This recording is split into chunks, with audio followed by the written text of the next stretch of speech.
And then we'll have a workshop at the end where you get a chance to talk about, again, what you see as the strengths in different models and approaches and compared to your own. So you would have seen by some of those country examples the idea of credit points.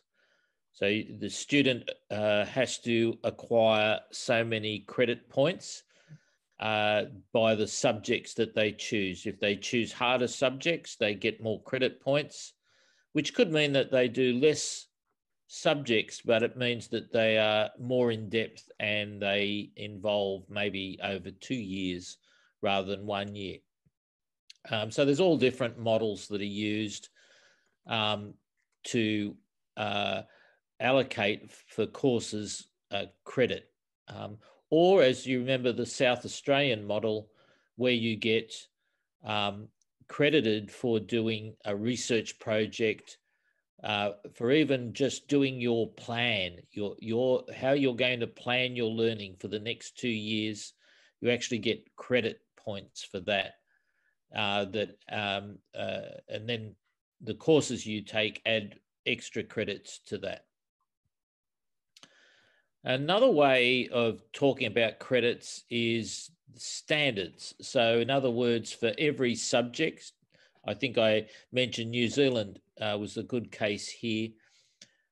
So if you, during the 2 years or 3 years, for you it'll be 2 years in secondary school, the students in every subject, there are standards that are made very clear to the students. They know exactly what they have to do to be successful in the course, what they have to know and be able to do.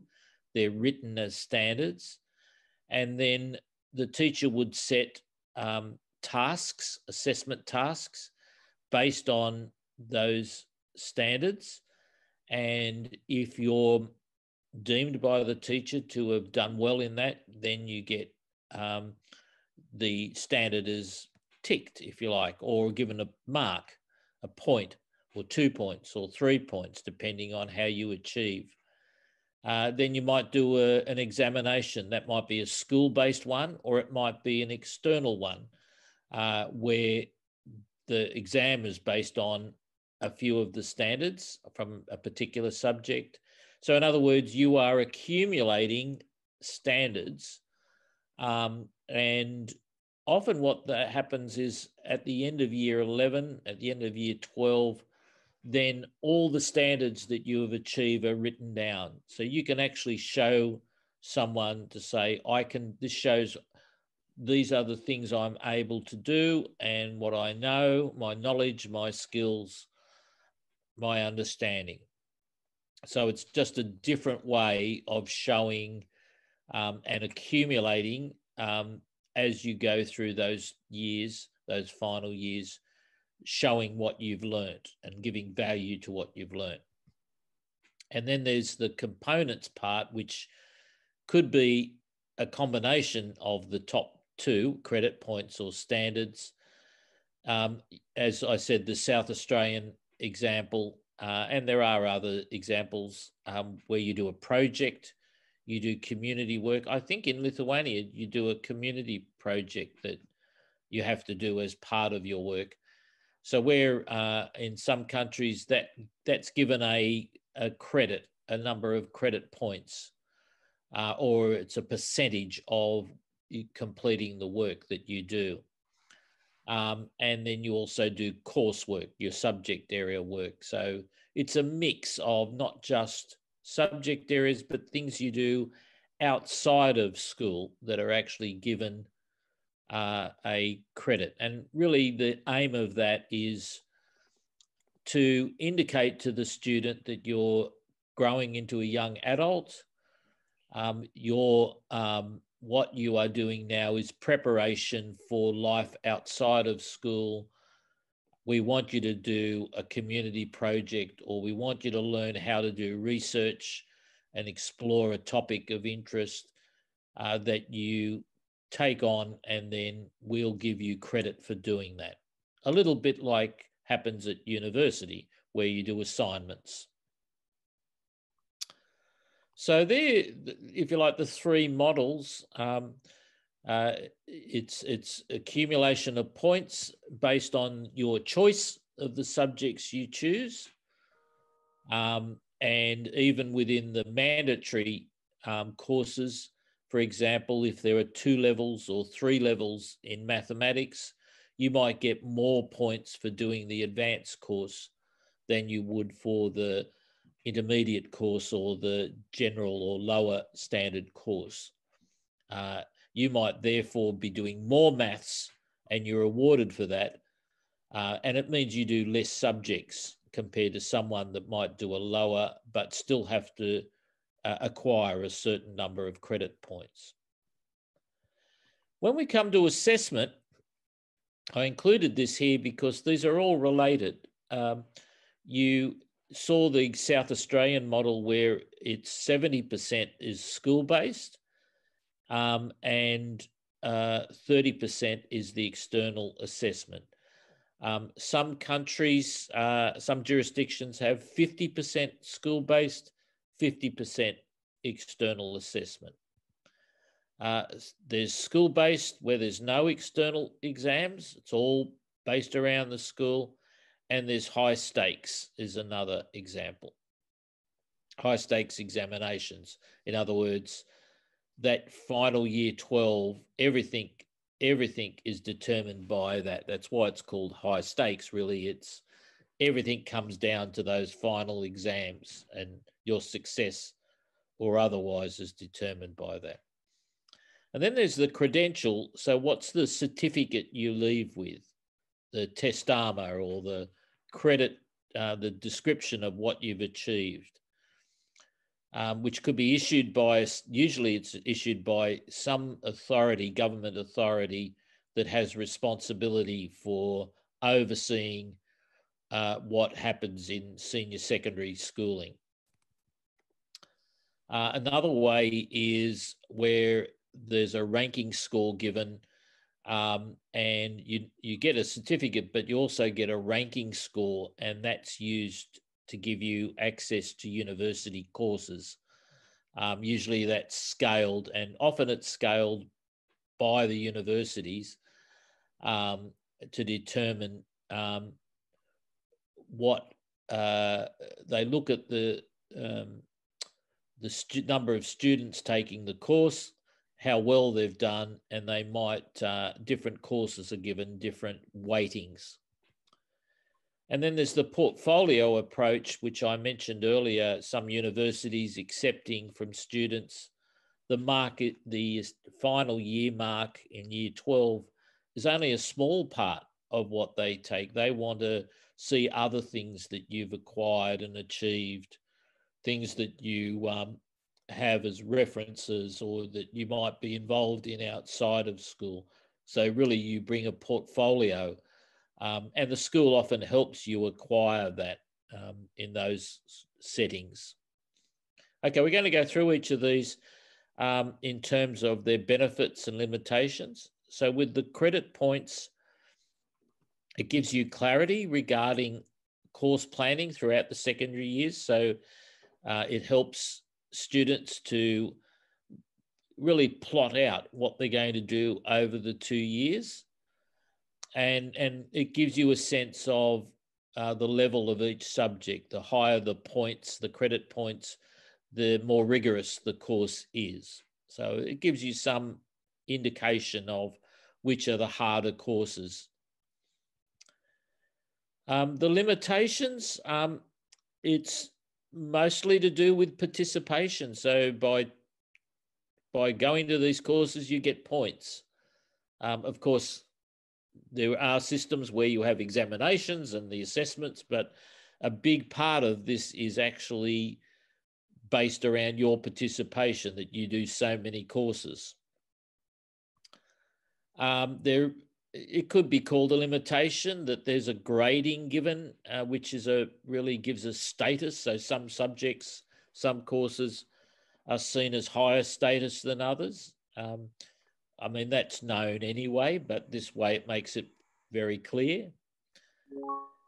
And there can be a tendency in some countries for students to really take the harder courses so they get more credit points and therefore do less subjects when they probably should be taking easier courses that are more at their level. The standards approach, it has benefits. It's really clear for students what is expected of them. They know what they have to do and know to be, succeed in the course and get recognition. It makes clear what they can do, their strengths, so they can show it to anyone, and it says to them, this is what this person has as their strengths, their ability. It can lead to, once it's clear what you have to do to be deemed to achieve the standard, it can come down to teachers copying telling students, this is the formula, this is what you have to do, this is what you have to hand in. If you hand in something like this, you will get the marks. So it becomes a bit formulaic, and in other words, it's less creativity involved and students' own work. They're really copying the structure to get the standard. There has to be a record management system to make sure that you're keeping track of every student's achievements. So in the end, the students will differ in their profile because they would have achieved some and not all of the standards. And each standard has to be given a value rather than one for the whole course, like in the credit points. So in other words,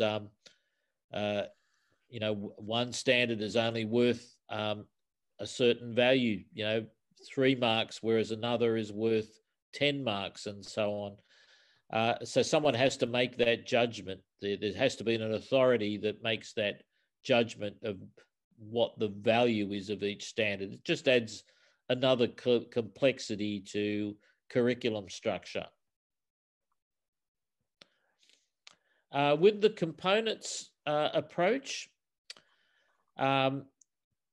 senior grades is being distinct from basic education. So it's not all about subject areas. It involves projects or research work or community work. So it's seen as beginning to make your pathway into adulthood. It's balanced to indicate that the application of knowledge, skills, and understandings needs to be shown in authentic situations, which is really connected to what happens outside of school and after they complete school. So it's more authentic learning. Regardless of what you do in learning class, this is what it looks like in a project, a bit like project-based learning, where it draws together from various subject areas. So it gives students a more holistic view of life beyond school while they're still in school. Because these are new approaches to what was undertaken in basic education, some students will differ in their level of support they needed in how to do a project, how to do a research project. So some students will grasp that more readily, others, so it's an extra teaching element to it. Coming up with good projects, community-based or research projects, will often mean negotiation by the school level with external people to ensure the projects and the research topics are authentic. So I know, for example, in the South Australian model, they're continually having to come up with new ideas for different research projects and provide students.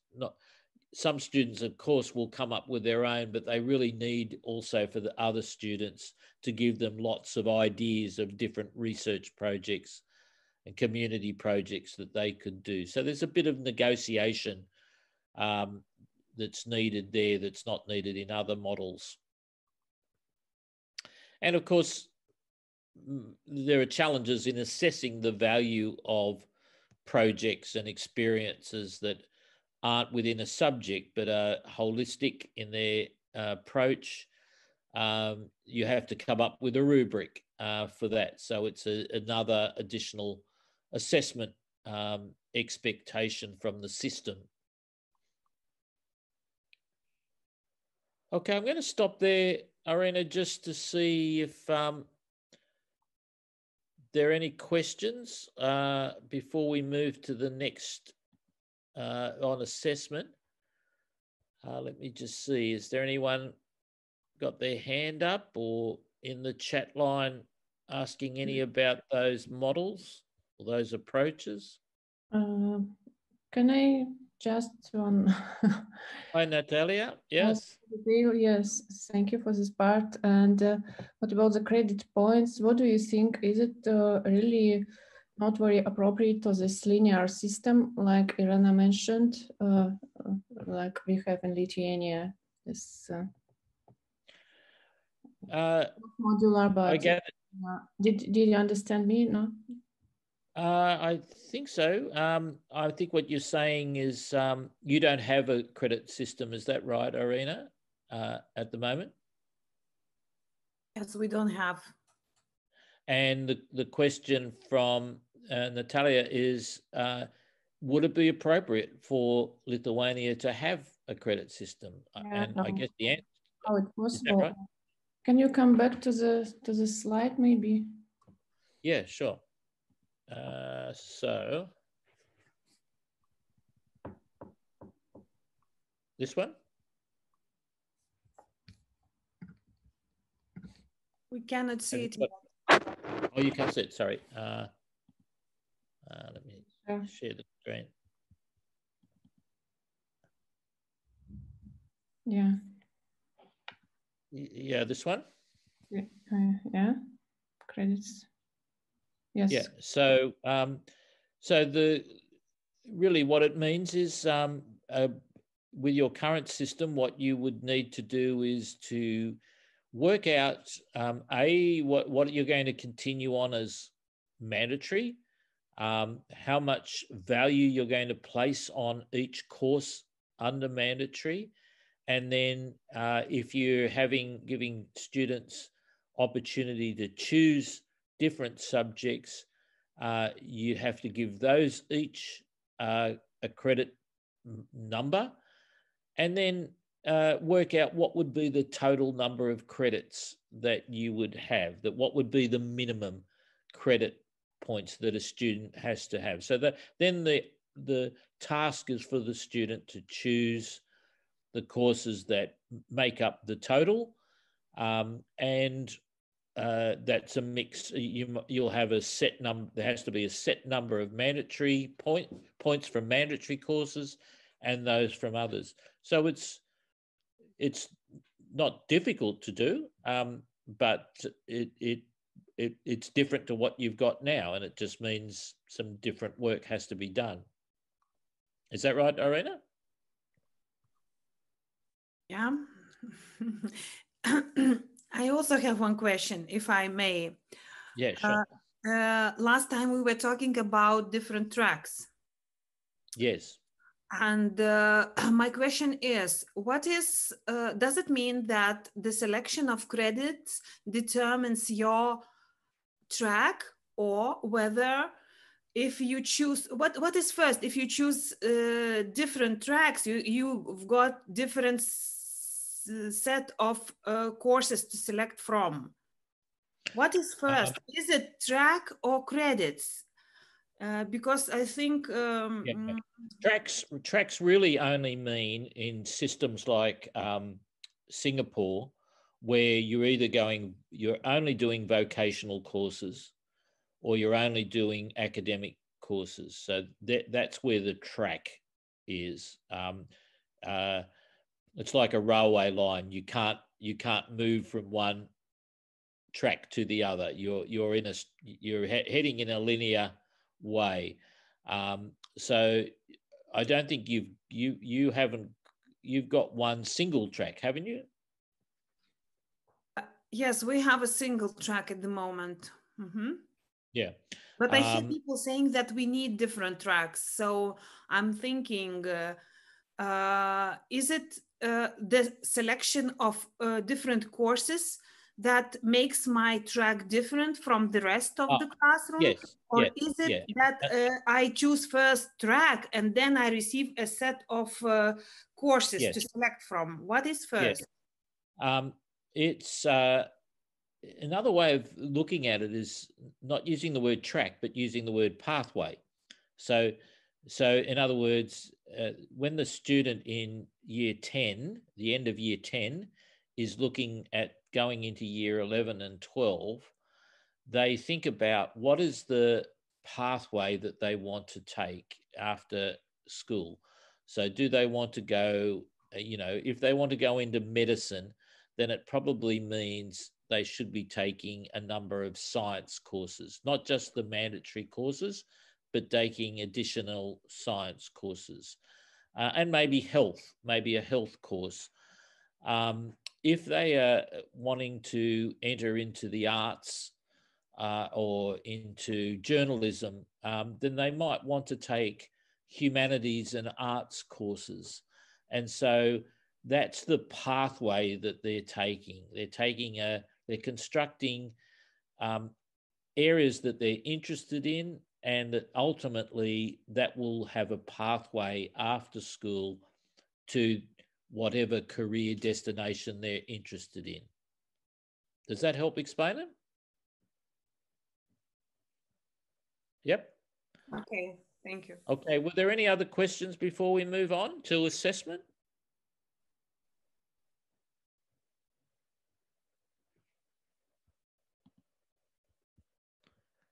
I can't see anything in the chat line. No. Okay, let's move to assessment then. Of course, there's going to be time for people to raise questions in the workshop. So I'll share again. Okay, so let's, where are we?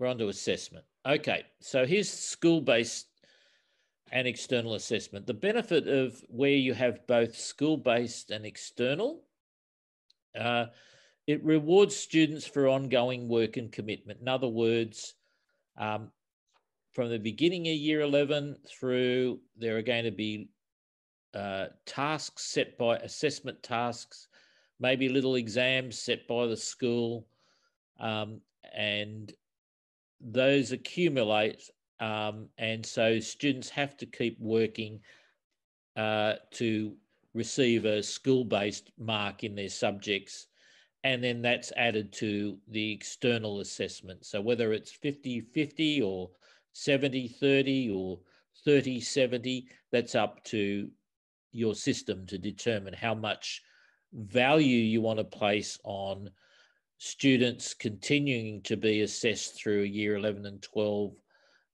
or the external assessment or the exam. It means non-examinable competencies can be assessed as well and included. So you can look at those competencies that you want to highlight as non-examinable, that are not as easy to examine. And that could be, communication, the ability to work in a team, and those kind of assessments can be added into the profile.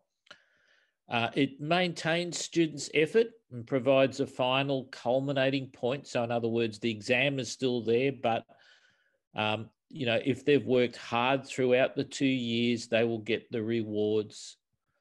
And it provides an assessment if issues occur at exams. So for example, like this year, for some countries, if they didn't have the exam in June, then all that they didn't have any other data to rely on. Whereas those systems that have got school-based assessment at least had a school-based assessment of students, even if they couldn't operate the exams. It relies in part on the consistency and reliability of teachers' judgments. We mentioned this in the first workshop, a number of groups did. If teachers are making judgments about achievement of standards or of assessing in various other ways, then we want to make sure that they're reliable. So it's, unless you've got that reliability, it could be seen as a limitation.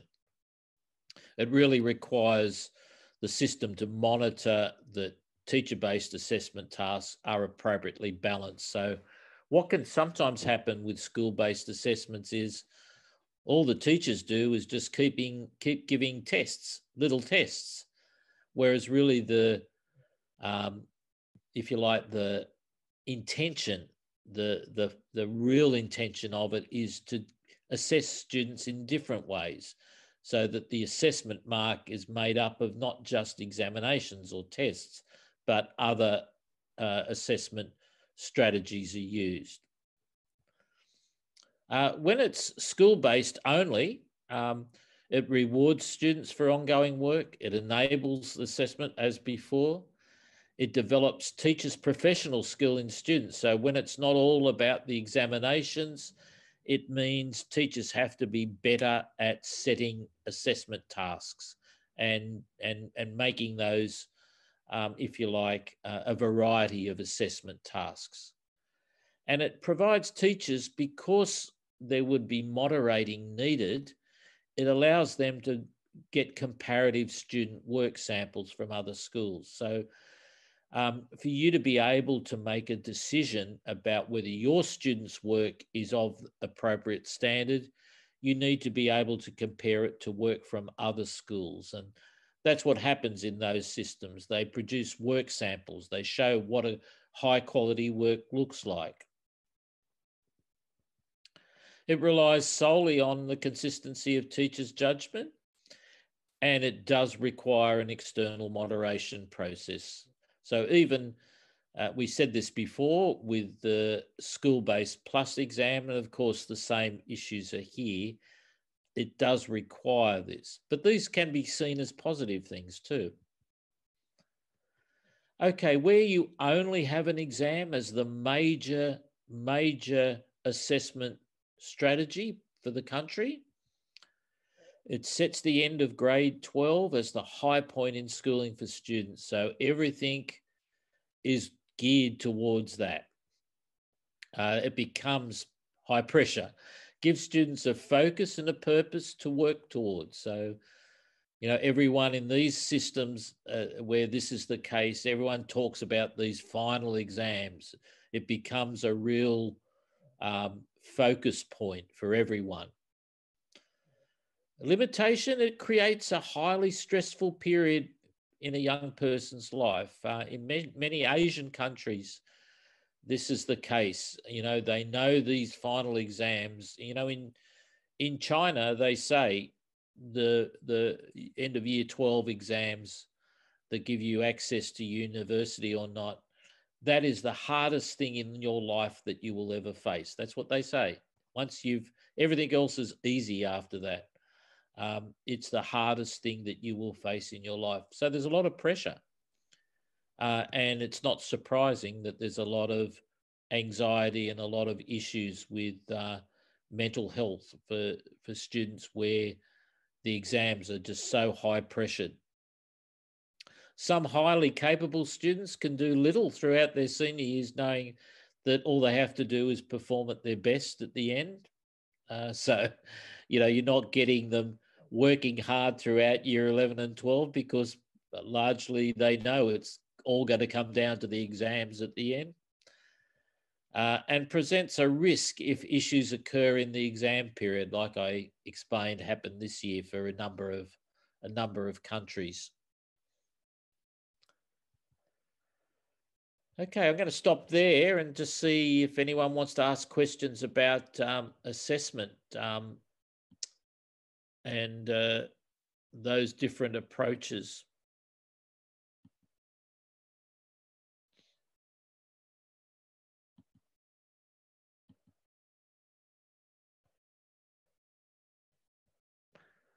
Irina, at the moment, your system has the exams at the end of year 12? Yes. Yes. Is there any school-based?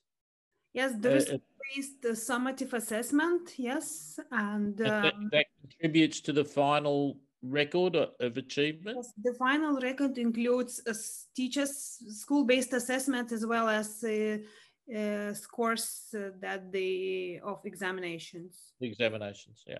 Mm-hmm. Okay. Yeah, but when it comes to enrollment to the university, school-based assessment do not matter much. It's usually only examinations that are valued by the universities. I mean, the competitive mark is based only on the results of the examinations, and they do not include any teacher's assessment. Okay. So in some systems where they have school-based, and like the South Australian one, there's one here in my state, New South Wales, it's 50% school-based, 50% the exams. It's a total mark that you're given. You get a total mark and the universities have to accept that total mark. So that's the, there's no distinction made between what you got in the exams compared to what the teachers gave you. It's, and over years, there's been enough moderation and enough analysis of teacher-based work. Teachers are the marks that they give the students are very close to what they get in exams. In fact, what they do is if a student is ill in an exam, they'll use the school-based mark as their final mark as total, and they can do that with confidence because there's very little case where the mark actually differs. So how's that achieved? It's just achieved over years of teachers being able to make those judgments. Yeah, we are also carry out some kind of analysis of how teachers' marks correlate with examination results. I think Asta can tell us more on this. She is. Are you here, Asta? Yes, I'm here. Can you tell us more on correlation? Between the results of educational process and the final. Yes, teacher's mark and examination. There is no one clear and defined answer because results of correlation are quite different in different subjects.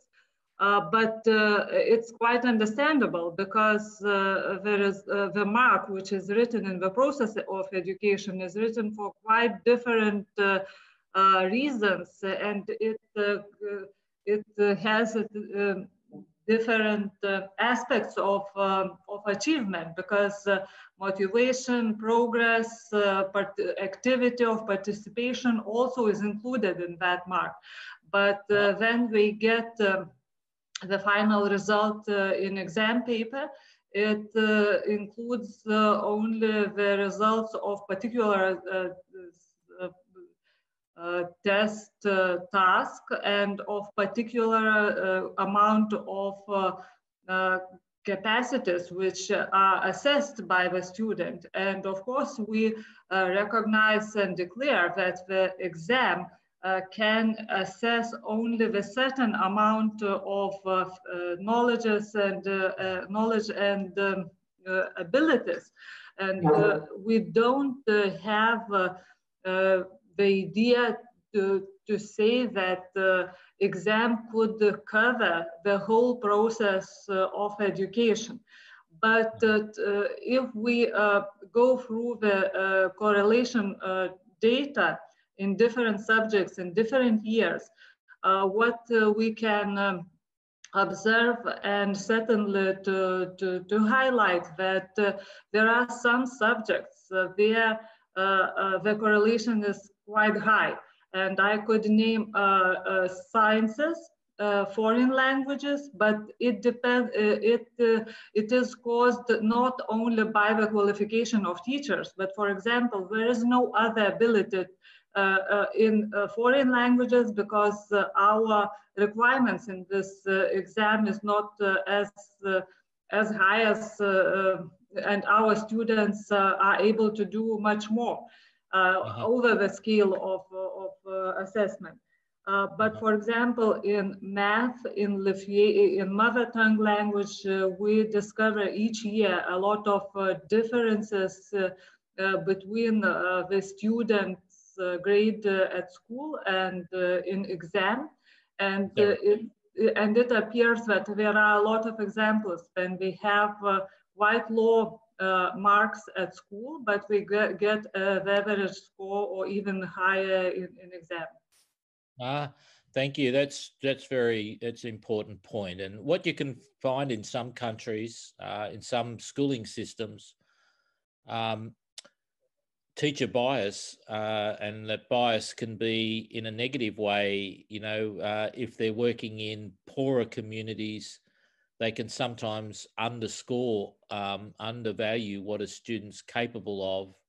And the exam is really an opportunity for the student to show clearly what they can do. We've got two questions there. One is from Loretta, and the question is the credit system similar to that used in higher education? It is very similar to course totals and some mandatory courses you have to do, and then you add some areas of specialization, or you do an honors part to it. So yes, it is. There's another question. Can I specify what the forms of external moderation of a teacher's assessment? Yeah. So how this happens in different systems is there are groups of teachers that are recruited by the system who schools send in samples of their student work and the marks that they've given them for particular tasks. And a moderation panel looks at the marks that they've given, the sample of work there, what they might have marked as a high performer and a low performer. And they effectively give advice back to the school early on about whether their approach to marking, whether they're marking they're being too generous, or they're being overly difficult, made it very difficult for the child to show what they can do. So there's different systems of moderation. Sometimes there's a visit to the school to look at what their assessment, they're like inspectors almost. They visit the school, they look at what the marking system that's being used, and they look at samples of student work. But another way, of course, is to publish student work samples at a high, medium, low level, those that meet the standard, those that are below the standard. And that allows teachers to actually, over time, get a sense of what is expected of students in that, for some teachers that have only been in one school, one kind of school all their career, how do they know what a high performing student looks like, what their work looks like?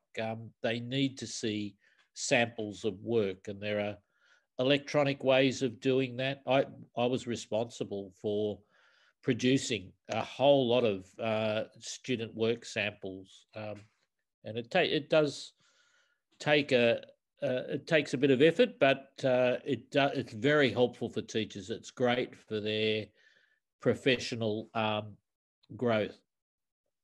What happens if the marking do not match the teachers? Asta would know this, I imagine, but if you see there are discrepancies between what the school is marking for a student or a group of students and what the exam results are showing, usually over time you pick that up. You know that that's attended to by effectively training those teachers that they're and really it's one of those things that over time, the more of these opportunities for teachers to have dialogue with each other, share samples of work, they're better at making those judgments. So getting consistency of judgment really is one thing. The other thing, of course, is where there's bias, and usually that's pretty identifiable, and you can see where, I don't want to use the term cheating, but where a school or a teacher's falsely given credit to a student or a group of students. Usually you look at previous marks too from that school, and over time, when you track the data over a time, you'll be able to distinguish that. Okay, I think someone else was wanting to talk. Egla, is that you, that you've got your microphone off? Does that mean you want to say something? Yes, I just thank you very much, but also wanted to ask one more question. What are the consequences? For example, do teachers have to change their marks according to external marking? If they marked, for example, they gave, for example, higher grades, higher marks, evaluation than the external ones. So what are the consequences? Well, you know, the first consequence is it's being shown to them very clearly that compared to other student work that they've falsified it, and they should readily accept that. The other thing that's interesting that happens over time is other teachers in the school actually play a role in making sure ethically that teachers do make the appropriate decisions. So there's a very strong, usually when it comes to the professionalism of teachers in these grades, year 12 in particular, there's usually, I've got to say, a very strong ethical basis for their decision and a fairness. And if the system has the kind of sanctions there to be able to really make it clear to the principal, you know, it's not just the teacher, it's the principal that has to have oversight of this and be responsible for making sure that their teachers are being unbiased and are well informed so they can make the right decisions. So there's a sort of level of responsibility that's not just the teacher, but it's also the other teachers, and it's the principal of the school, and of course the system in how it monitors it. Okay, let me see. Any others before we move on? Will I move on, Irina? I have one more question, if I may, if we still have time. Just clarification. Asta was talking about what is the correlation between teachers-based assessment, school-based assessment, and external assessment, external examinations. And she said that it's natural that they do not correlate because school-based assessment includes much more than only testing, what is tested. And on the other hand, we hear the example of such system like International Baccalaureate, which canceled examinations this year. And they were able to do that confidentially because teachers' marks given by teachers, they predict their results on the examinations. So what is the answer in this case? I mean about teachers-based assessment. What is in teachers-based assessment? Should we include all these social emotional aspects of like efforts and determination, and or should we only focus on his real achievement of standard? Yeah. What is the answer? Your Typically, answer. I know that there is no clear answer on this, probably, I believe, but what do you think? I think there's a common approach, a typical approach to this. And the first one is that effort usually is not scored as part of achievement in a subject area. So it's included in the student's report on their performance overall and the other things you'd put in a profile, but not about effort. What Asta, I think, was indicating that the examinations can only assess certain things. As we know, each subject area has its own competencies, its own knowledge and skills, and there are some general competencies too.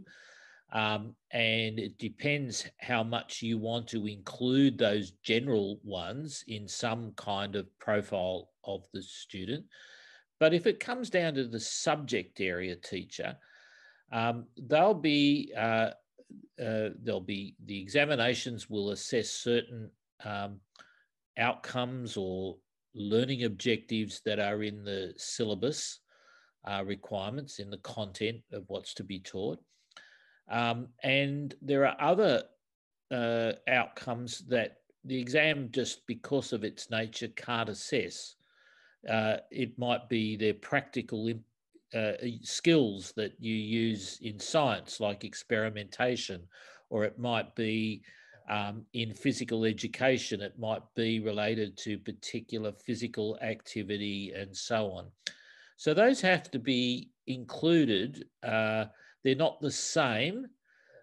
For example, a student might be highly skilled in a science experiment, but when it comes to remembering formulae in the examination in science, they may not be as well, their knowledge may not be as good. Or in the arts, they might be able to write a great deal about some of the great Lithuanian artists, but their own artwork may not be particularly strong, or the other way around. They might be very talented painter, but their ability to write about, art history in Lithuania may not be strong. So some things can be assessed in the exam, some things are assessed in the classroom. They're different things. And it doesn't mean because you're good at one thing in the classroom that you actually will be able to perform well in an exam question on something else. I think that's what Asta was meaning. Okay, let's go back to the slides where we're up to, and we're moving beyond assessment now to credentialing. So a credential is a certificate of some kind, like when you graduate from university or from a diploma, you get a diploma or you get a degree, that's a credential. And schools have credentials at the end that are issued usually by an authority usually the government has an authority that has responsibility for, putting its stamp on the credential, and the benefits of that are it provides an authorised official independent recognition of achievement. So the student does their courses, they get all the credit points or whatever they have to give, they've done the assessment, their marks, their assessment's been completed, and all that information goes to the authority, and they are given they can see that the student has achieved what they were expected to achieve, and they issue them with a certificate, a leaving certificate, a certificate that they take with them. They can take it to work, to get a job.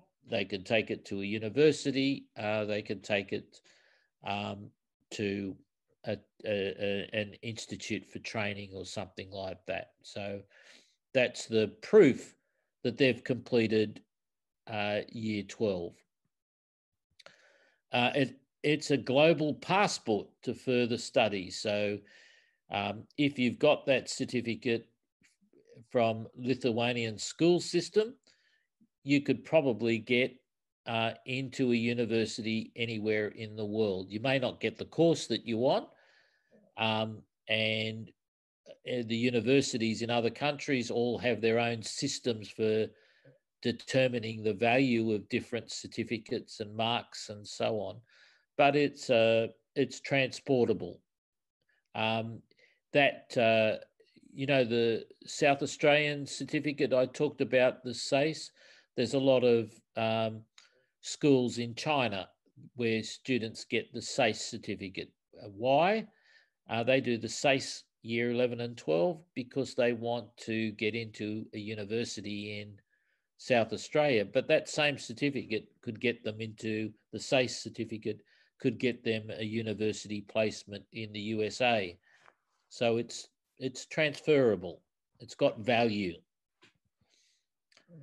It typically summarizes what subjects and levels you obtained, but not with the detail, not with a lot of detail. It just simply gives, you know, the child has satisfied the requirements for completing senior secondary schooling, and it will probably have somewhere, maybe on the back, maybe with it, a list of the subjects that they did and the final decision about their marks and so on.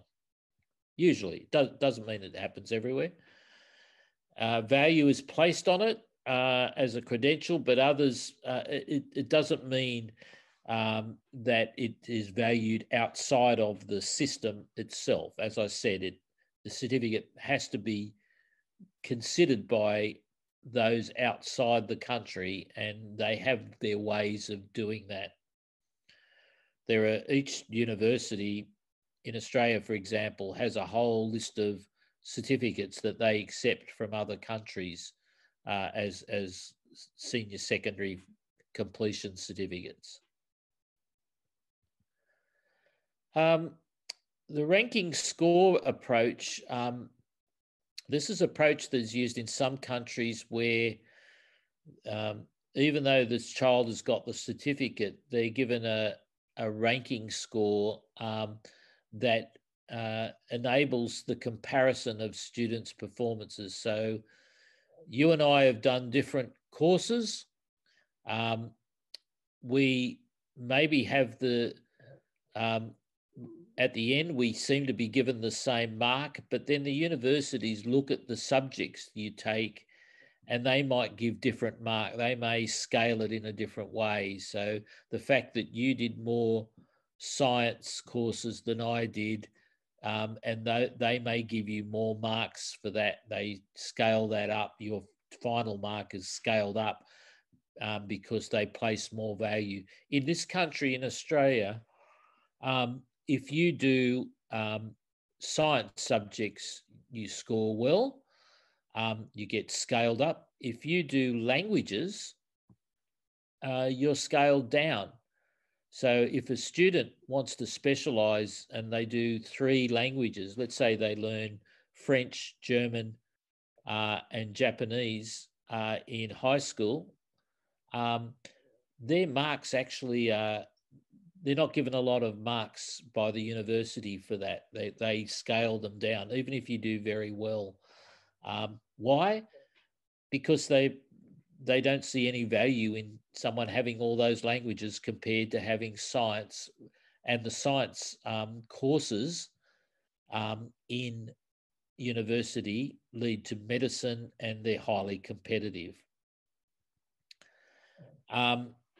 It assists universities and others to set entry scores for highly sought after degrees.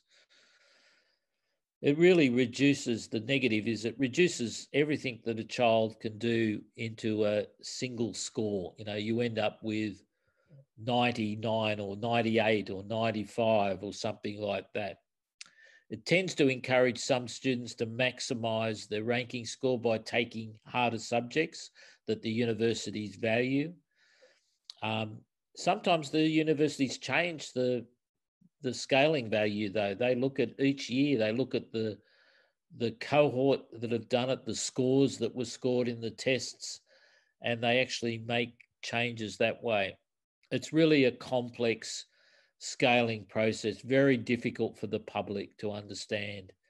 A student ends the year with a mark of 70, total mark of 70, for example, and then the university marks it down to it's only worth 50. So it's very hard for parents and students to understand why that happens. And finally, another way of credentialing is using the portfolio approach, and that means it captures all the competencies that a student has demonstrated over time. It gives a good picture of their ability and their strengths. So within the portfolio, it'll show the exam marks, but it'll also show community work that they've done, references that they've got from, you know, if they've done some work experience. It'll show maybe a list of competencies, non-cognitive competencies. Irina, it could show, for example, effort, and comment on the, you know, that this student. So it's it's like a CV effectively. It prepares students for life and work after school by providing a mechanism to document their achievements. So systems that have these portfolios and universities that are increasingly accepting these as alternatives to an exam mark, what they're looking for is the whole person. So there are universities in Australia and other countries, for example, they don't want people going into medicine and becoming doctors that are just fantastic at mathematics and science. They want people that are good at mathematics and science, but they want them that they're good people, that they're caring people, that they know how to communicate, that they are able to work with others, so that they've got a whole mix of competencies that a mark in science and a mark in maths won't tell you. The limitation, it needs to be maintained over a period of the secondary years. So you start collecting, you know, your portfolio, what's in your portfolio from the beginning of year 11. It can lead to some students taking on projects simply because they want to have a show that they've got breadth in their portfolio. In other words, they don't really want to do that. They're just doing it to, you know, make themselves look good. And there's, you know, in terms of equity, you know, you don't want some students having portfolios that are huge and you know, include a whole range of things because their parents can pay for them to do extra things, and then other students really, you know, have a small, thin portfolio. So there's got to be a certain limit on the size and what's contained in it. Okay, so I'll stop there and see if there are any questions about the credentialing aspects.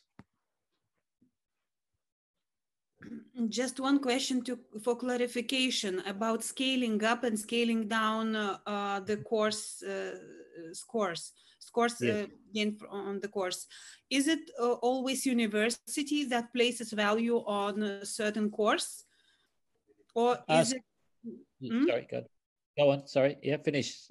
Yeah, is it always university that places certain value for the course? And students in their progress reports, they usually they have just they have a certain, as you said, number of scores, like for example 70 or something, and the university can scale it down or scale it up depending on the course. It's university. It varies. In some countries, the scaling happens by the secondary school authority, so they wait and see how the performance was in the examination. And this year, they, you know, if you did if the whole group that did the science, the most advanced science score examination, scored much lower than compared to previous years, they may decide that they're going to give a lesser value to that course. So they can sometimes actually scale up or scale down the final mark, depending on the overall cohort, how many students did it and what the overall achievement was. They can sometimes also scale down or up the school-based mark if they feel the school was being, that was one of the points I should have made earlier, that they can, if they feel that the school is being overly generous compared to other schools, similar schools, and then they see that the examination, the students aren't as strong as what the teachers were saying, they can scale down the school-based mark because they don't think it's a true reflection. So yes, they can. Anyone can play around with these scores and scale them up and scale them down. In some systems where it's just the university, you know, they try and make the way it's all looks different. So the external assessment done and scaling is really, you know, a final single mark, whereas what they might get from the school is a whole collection and not a single mark. So they try and do it in a way that you can't compare it. It's very complicated, and it, you know, it's almost a science working it out itself. Most parents don't understand it. Most students, a lot of teachers don't understand how it's done. It's very complicated. And unless you're really excited about it, I would caution you about it. Okay, any others before we move to workshop? We're going to have a break first again. I'm just checking to see if anyone's got a question to ask. There's nothing in the chat line. Okay, so I'll put up the what we're going to do. So here's the task. Have you got that on screen now? Yeah, okay. So like the earlier one, you know, which of these interest you? Which of the credit system, what kind of credit system would interest you? What would you see as the strength of a credit system, or a standard system, or one that involves a mix of those? In terms of assessment, how comfortable are you with the current model? Is there a model that you've heard about or you've thinking about from what I was saying that you might be interested in, or what we talked about earlier with those 6 other countries, jurisdictions? And in terms of the credential, are you comfortable enough with your current credential? So let's go with group 1, because I think we finished them quickly last time. Was that you, Ramantis? Yeah. Yes, it's me. For us, was not very easy to discuss this topic, because in reality, in Lithuanian schools, we don't have this credit system. That's why it's not easy to imagine what it means, what it could mean for us. And it would be very, very useful for us to receive, to have a description how it's described in schools in, let's say, in Australia or elsewhere. Yeah, some models of that, some Yes. more examples of it. Model Yeah. and how it looks like. Yeah, I can certainly help with that, Irina. Provide some more detailed examples of it. Yeah, yeah. And this would be useful for our teachers to understand. Yes, sure, sure. Yes, and Okay. about assessment. High stakes examination in Lithuania functions very well. And but what we think what we need, what could be introduced in Lithuania, that school-based this assessment examination with the moderated examination. Nowadays we don't have this Moderation. Your Right. practice. So it is. Thank you. Okay, number 2, group 2. So I share my screen, if it's possible. Thank you. But it would be better. So from the first one, we choose credits, and in our group, people think that strength point of these credit points is that pupils or students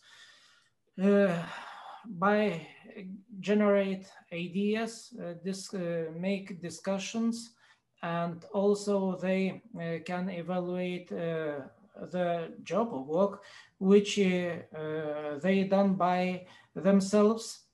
And also it is better to prepare for future studies, for studies, in higher school, in universities. And also it was opinion that it would be a good idea that prepare also some courses in credit, for example, in technological branch, in technology, in lower level. So minus is that we don't have practices, and and we have to change our point of view in this credit system. So the other what we choose, it's evaluation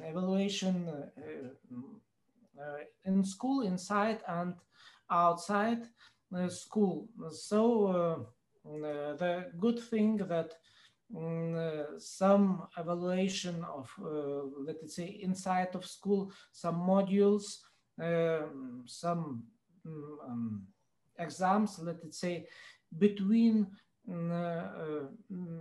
make less stress, and also it could make students better evaluate their achievements.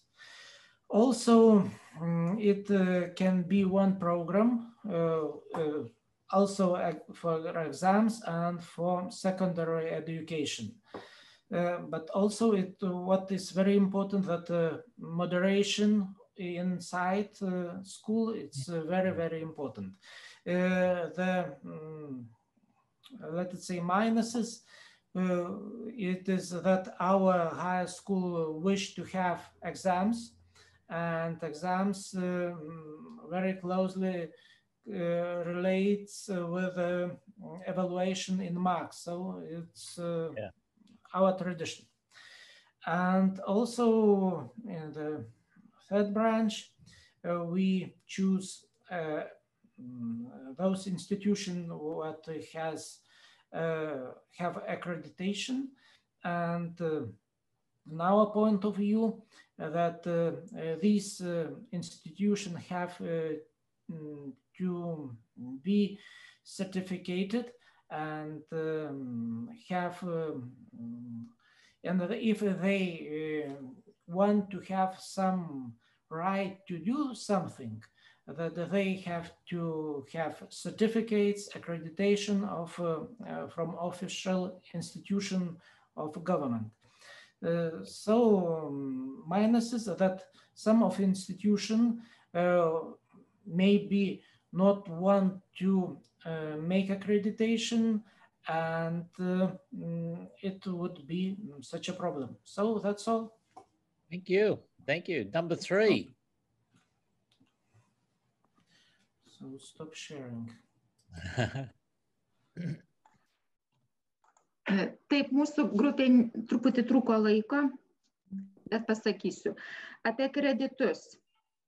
Apie kreditus galima kalbėti kreditai besimokant, tai yra viduje, ir apie kreditus, kurie yra reikalingi sertifikuojant. Albina highlights the very content or structure of credits, which could be described as credits which are used to count the achievements in an education process, and other meaning could be credits for the certification. Am I right? Sertifikuoti. Taip, taip. Aišku, ugdymo procese kreditai tai turėtų būti susitarimo reikalas. O iš tame sertifikavimui tai turbūt būtų sudėtinga ilgosiose gimnazijose. And credits in the process of education could be the object of agreement. Kas turi susitarti? Mokyklos bendruomenė. Agreement on the level of school community, but the credits on the level of certification could be a problem for the gymnasiums which have classes from the 1st till 12th. Projektai arba tas socialinis darbas tikrai turėtų būti privalomas, tačiau nevertinamas. Project works or social activities should be compulsory, but not assessed in grades. Kalbant apie vertinimą, antrąją dalį, išoriniams egzaminams yra pritariama, tačiau aišku, jį reikėtų tobulinti. External assessment with high stakes exams should be improved. Vidinėme mokyklos gyvenime vertinant neturėtų dominuoti testai. And if we use internal assessment without the exams, tests as the tool shouldn't be the main tool for the evaluation assessment. Yeah. Ir Lietuvoje dar turėtume gerokai padirbėti su vertinimo aprašais, vertinimo kriterijais. And the target of our community, of our experts, should be the standards of assessment or criteria of assessment. Kalbant apie trečiąją papildomis pasiekimą ir kvalifikaciją, tai tas kompetencijų įgijimas neformaliuoju būdu, tai Lietuvoje tikrai užuominos yra, tačiau kalbant apie portfolio, tai tikrai reikėtų iš karto galvoti apie finansavimą, apie automatinį apdorojimą ir taip toliau. If we talk about accreditation of different institutions, the very beginning is done in Lithuanian case, but if we talk about portfolio, it should go together with the idea how to finance it and how to administer it on the technological level. Okay, great. Thank you so much. 4, is that you, Rima? Yeah. Yes, it's me, group number 4. I would like to thank the members of my group for very active and interesting discussions. And sometimes it was very, very intense because we had absolutely opposite opinions, from the opinion that our examination system works well in general to the opinion that it has any value at all. It hasn't any value at all. So, but I will try to summarize our thoughts. We concentrated our discussions on the assessment, school-based plus external assessment. And we find that that's the most relevant for Lithuania, as we do not want any revolutions in evaluation system at secondary level. We would like to keep this one, school-based plus external assessment, with very cautious decisions about school's freedom, how much freedom school should have, because it's very, very complicated to find balance between clarity, accountability, and trust. We should not leave school and teachers outside the assessment system. We do not want this, but we have to be ready to think that not everybody is honest, and how we can assure this clarity at this stage. Yes. Talking about, sorry? Yeah, getting consistency across the country, yeah. Mm-hmm. And one of the ideas was to have a look at French model, where students have to complete successfully their subjects in different stages, and only completing all the stages successfully, they can be allowed to take the final examination of the subjects they have chosen. And the one more issue that we discussed, that's how to implement more soft competence assessment in our final examination system. And especially non-formal education, how to do it. But we didn't come to the clear decision yet, but we think that some aspects of portfolio or in the credit system components would help Lithuania in this case. Thank you. Yeah, and it might be something worth discussing with the universities as to what, and other employers, what value they would place on having that additional information. Yeah. That's actually good. A dialogue with higher education institutions were mentioned in our discussions also. Yeah. Thank you. Asta, I think you're second last. And in a very short way, I'll just stress 3 keywords. We think that our system needs brave leadership and constancy. If we choose any path, we have to finish it. We are not the dollar. We cannot be attractive to everybody. Even if some target group doesn't like the chosen path, we live in democratic world and we don't have, it's the rules. The second one, if we choose any tool, we have to implement it not only on the level of secondary education. For example, if we think about moderation, we have to start from the very beginning from primary school, because the quality is the same. The student, it doesn't mean that it is much less qualitative if he is only 7 or 8 years old. And the third one, which we liked most of all, when we talked about the moderation, that this process not only helps to control the situation at school, but also it creates the standard. And we suppose that standard is the key word of assessment. Brilliant. Thank you. That was great. Irina, pressure's on you now. It's not me this time. I have a replacement.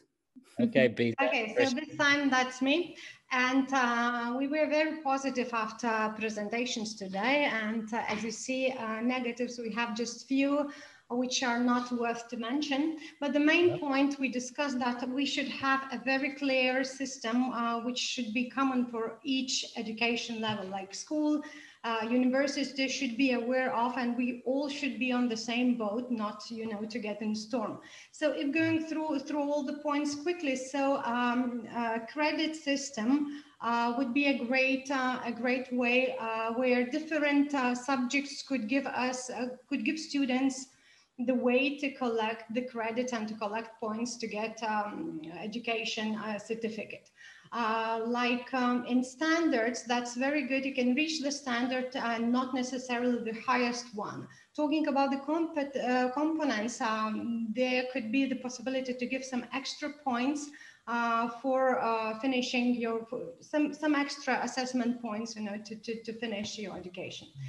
Assessment is one of the areas we use at our schools and we are very used to.